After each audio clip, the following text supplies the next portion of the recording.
PF classes में आपका स्वागत है। आज यूट्यूब चैनल पर हम लोग पहला वीडियो स्टार्ट कर रहे हैं। फिजिक्स क्लास आज स्टार्ट हो रहा है और आने वाले समय में और सब्जेक्ट भी स्टार्ट होगा। तो चलिए शुरू करते हैं। फिजिक्स का पहला जो यूनिट है वो इलेक्ट्रोस्टैटिक्स है।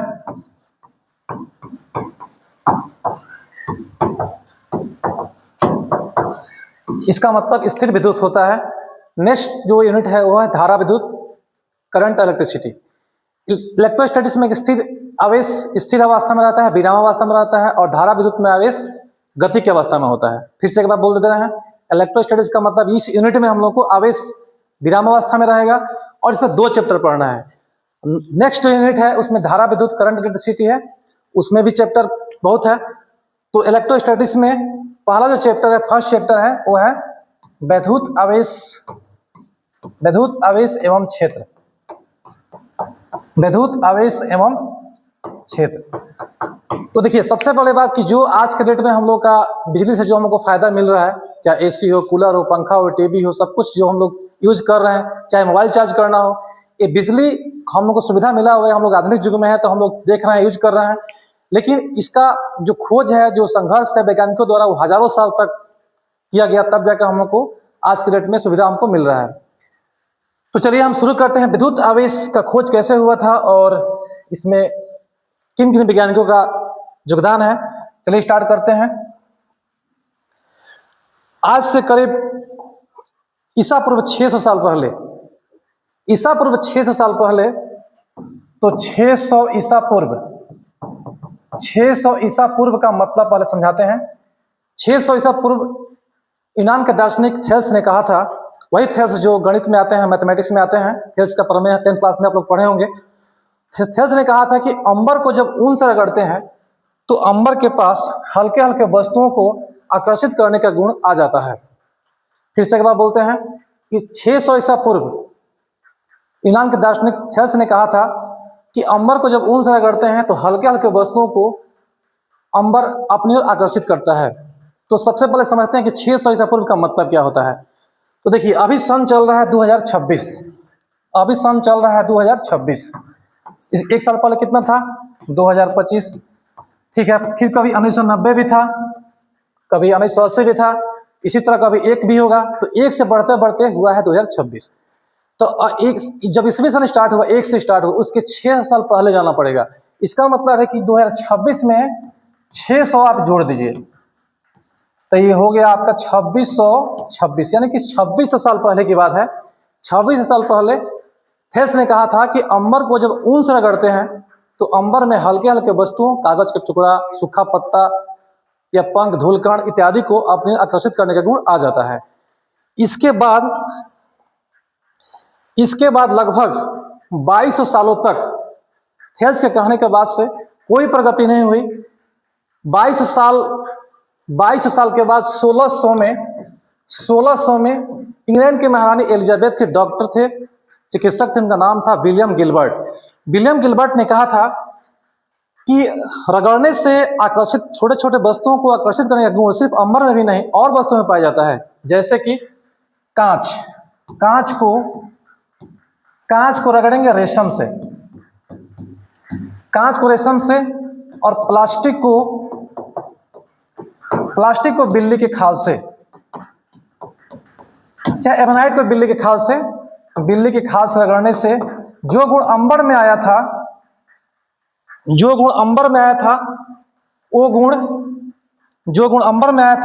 वही गुण इन वस्तुओं में पाया जाता है।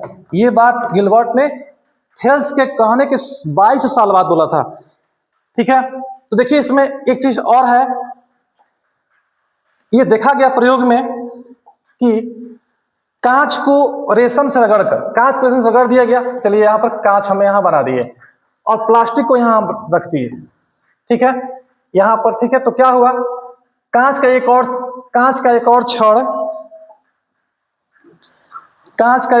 और छड़ लिया गया। एक कांच है, ठीक है, और ये प्लास्टिक है। इसको थोड़ा समझिएगा आप लोग। ये है प्लास्टिक,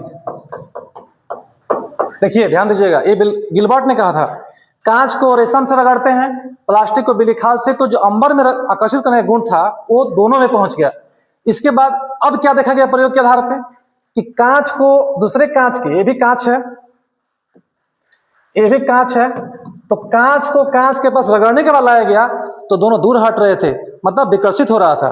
और जब प्लास्टिक को पास में लाया गया रगड़ने के बाद तो ये भी दूर हट रहे थे, लेकिन जब कांच को प्लास्टिक के पास लाया गया तो आकर्षित हो रहा था। इसका मतलब तो इस गुण को ही विद्युत आवेश कहा गया।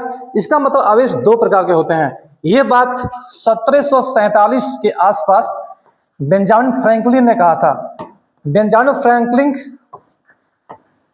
फ्रैंकलिन ने कहा था कि आवेश दो प्रकार के होते हैं, एक को धन आवेश कहते हैं, एक को ऋण आवेश कहते हैं। और फ्रैंकलिन का एक प्रयोग आपको हम बताने जा रहे हैं। फ्रैंकलिन का प्रयोग था कि वो क्या किए थे कि बस जब आकाशीय बिजली गरज रहा था तो एक पतंग में एक चाबी को, धातु के चाबी को मान दिए थे और बिजली का उनको पहली बार झटका महसूस हुआ। और फ्रैंकलिन ने बताया था कि जो आकाशीय बिजली गिरता है वही बिजली है जो हम लोग आजकल यूज कर रहे हैं, उन्होंने कहा। और देखिए उनके खोज से, जो आकाशीय बिजली की खोज वो किए थे, उससे क्या क्या फायदा हुआ। अभी बड़े बड़े इमारतों में या टावर में आप लोग देखे होंगे एक रॉड लगाया जाता है आकाशीय बिजली से बचाने के लिए। उस रॉड में एक तार को ले जाकर जमीन में हम लोग धातु के प्लेट संपर्कित करते हैं। फिर से समझिए, ऊंचे ऊंचे भवनों में या फिर टावर में एक रॉड होता है, उस रॉड में तार के द्वारा उस तार को ले जाते हैं जमीन के नीचे। जो आकाशीय बिजली गिरता है उस रॉड पर, वो आकाशीय बिजली जमीन में पहुंच जाता है और भवन या टावर नुकसान होने से बच जाता है। उसको त्वरित चालक कहते हैं। ये खोज किसने किया था? बेंजामिन फ्रैंकलिन ने किया था। तो बेंजामिन फ्रैंकलिन ने कहा था कि आवेश दो प्रकार के होते हैं, धन आवेश एवं ऋण आवेश। अब यहां पर एक बात स्पष्ट होता है कि दो बात यहां पर है।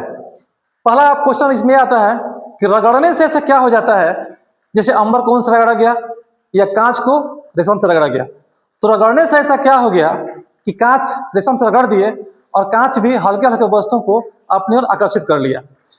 ठीक है, इसके बारे में चले समझते हैं। तो इसमें क्या है कि प्रत्येक पदार्थ के छोटे कण को परमाणु कहते हैं, मतलब एटम कहते हैं। और इस परमाणु में छोटा सा जगह होता है, उसको हम नाभिक कहते हैं, न्यूक्लियस कहते हैं। यहां पर प्रोटॉन और न्यूट्रॉन होता है। ठीक है, प्रोटॉन और न्यूट्रॉन होता है।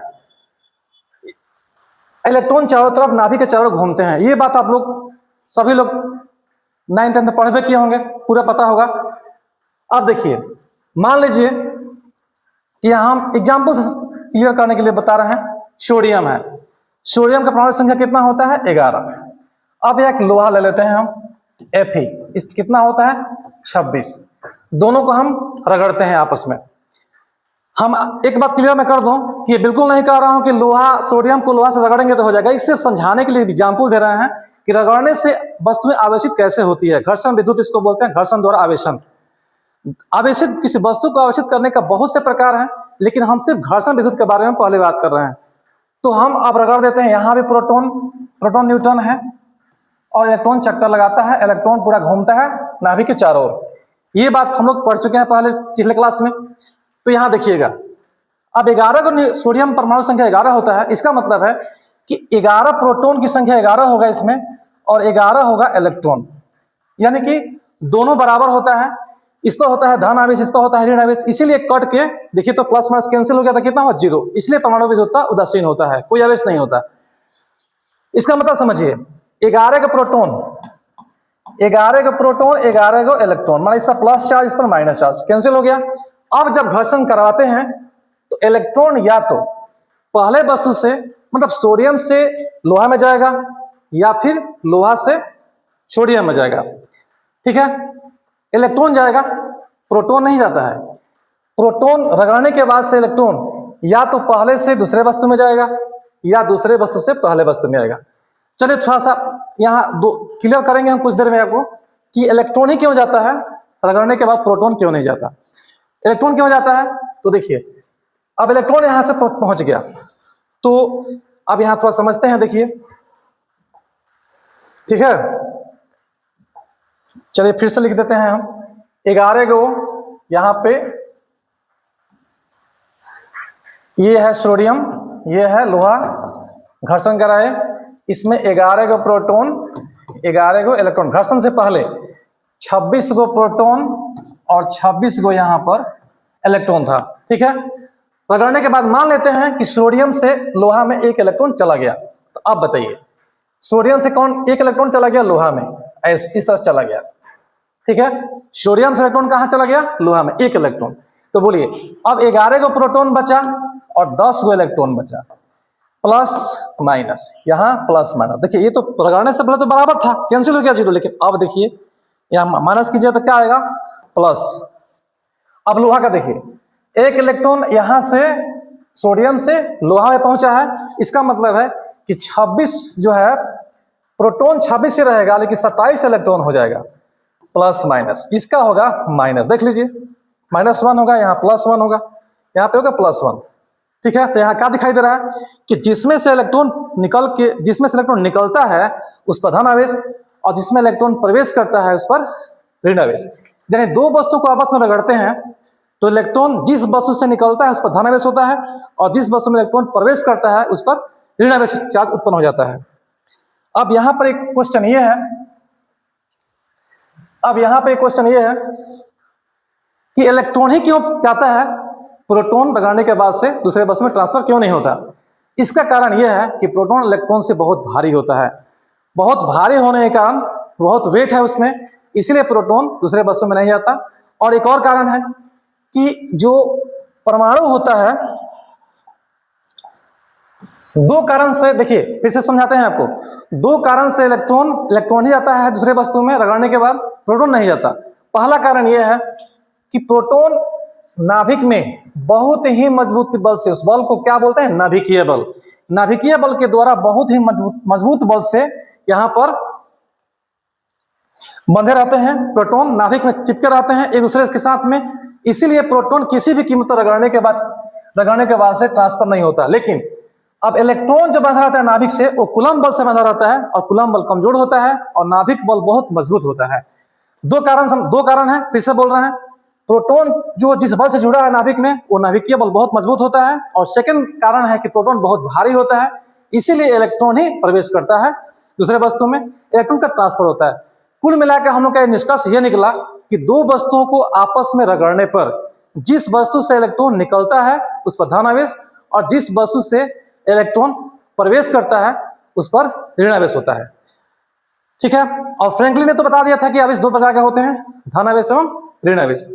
ठीक है, तो कांच को रेशम से रगड़ने के बाद और फिर दूसरे कांच को रेशम से रगड़ने के बाद कांच को कांच के पास लाते हैं तो विकर्षण। ठीक है, अब प्लास्टिक को बिजली खाद से रगड़ने के बाद और प्लास्टिक को फिर दूसरे प्लास्टिक को बिजली से रगड़ने के बाद, बिजली खाद से रगड़ने के बाद जब हम लोग पास में लाते हैं तो विकर्षण, लेकिन कांच को अगर प्लास्टिक के पास लाते हैं तो आकर्षण। यानी कि आवेश 2 प्रकार के होते हैं। तो इससे निष्कर्ष क्या निकला कि प्लस प्लस के बीच विकर्षण और माइनस माइनस के बीच विकर्षण, लेकिन प्लस माइनस के बीच आकर्षण होता है। यानी दो आवेश अगर समान प्रकृति का होगा, प्लस प्लस हो या फिर माइनस माइनस हो, तो विकर्षण होता है, और माइनस माइनस हो, एक बार फिर से क्लियर करते हैं, दो आवेश समान प्रकृति का हो, प्लस प्लस हो या माइनस माइनस, तो विकर्षण होगा, लेकिन प्लस माइनस हो तो आकर्षण होगा। चलिए नेक्स्ट वीडियो में हम लोग पढ़ेंगे कि अब कोई वस्तु घर्षण, हम नेक्स्ट वीडियो में पढ़ेंगे हम लोग कि वस्तु को आवेशित करने का कौन कौन से तरीका है। 2-3 तरीका है, घर्षण द्वारा आवेशन, चालन द्वारा आवेशन, प्रेरण द्वारा आवेशन। यहाँ फिलहाल हम लोग घर्षण द्वारा आवेशन पढ़े। Thank you.